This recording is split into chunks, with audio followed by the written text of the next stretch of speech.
I lead with my mouth, okay, then I trust that my mind will come up with stuff to help out my mouth, you know.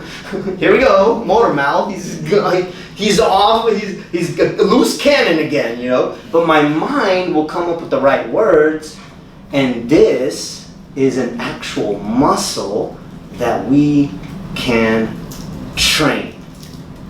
Y'all get it? So one of the first things I tell people to do is turn off, what's the word? Off. Yeah, turn off your thoughts. Turn off your thoughts. Thank you, right here. Turn off your thoughts. Turn off the thinking mind, guys. Turn it off completely. Lead with your mouth.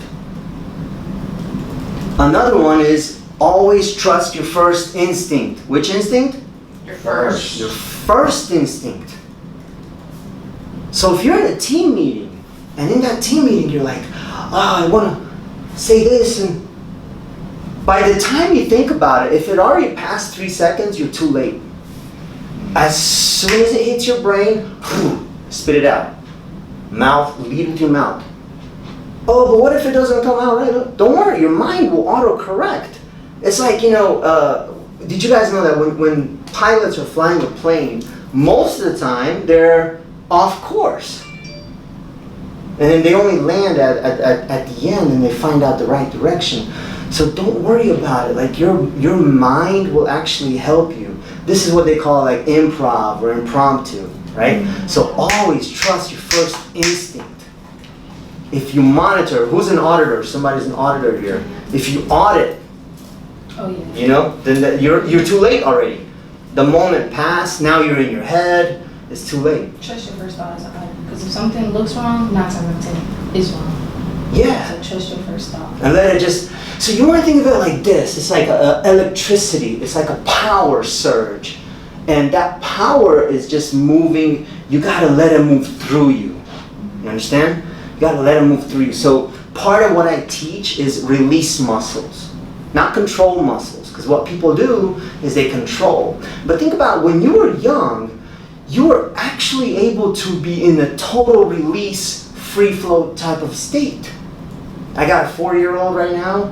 That guy doesn't give a damn about everything. Right. He's totally unfiltered. He's like, he talks to strangers. And guess what? At one point in your life, you are like that too. And the reason I tell people it's not usually about skill, it's mostly about psychology, is because imagine you were drunk. Do you need technique when you're drunk? Liquid courage. Liquid courage, right? So the technique's there. You got it in you. You can speak. Everybody here can speak. You speak every day. The problem is the conditioning, the social conditioning, the programming. Ever since we're a little kid, all this stuff that's beat into us and through school, and we have experiences. Maybe we tried one time, and so we start having these self-fulfilling prophecies, and then these like loops, right? But what we got to do is we got to like totally turn off. Trust me, guys, this is a big concept. I know it's easier said than done, because I feel like I can't turn off my thoughts. Like all of a sudden I walk into a social event, there's like 100 people, and I can just feel eyeballs on me and all that. It's like the thoughts just come, thought loops. The physical manifestations, right? The adrenaline, the rapid heartbeat, the whatever it is, I don't know what it is, the adrenaline, the epinephrine, it just comes. So it's easier said than done, you know?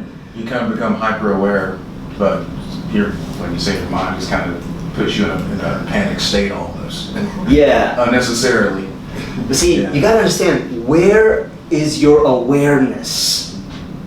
When you're walking into that room, you're about to go to that, you know, to that meeting or whatever it is, what are you like focusing on? So I want you to have outside awareness, meaning one way to get out of the mind, right?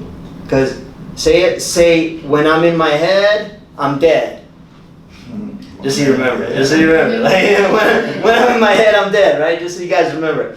Because you don't want to be in your head. So you want to start noticing outside what's around you. This is what they call, you know, there's a great book called The Power of Now. Being present at the moment. So look outside. Oh, there's a camera there, there's lights. what are you hearing? What are you hearing? You know, okay, I hear people talking, or I'm in nature, I hear, you know, birds, I hear other things. Oh, I feel the fresh breath, you know, the wind, oh, the sunshine, like anything to do, just like start putting your awareness on outside. So that way it's hard for your mind to just go inside because you're paying attention to what's outside.